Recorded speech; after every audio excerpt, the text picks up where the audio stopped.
Ndalemi tek një takim që është realizuar në shtëpinë e Bardhë.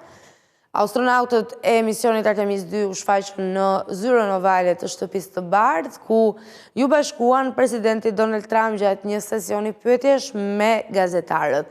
Ata qëndronin pas presidentit, duke simbolizuar mbështetjen për programin e ri hënor të Shteteve të Bashkuara të Amerikës.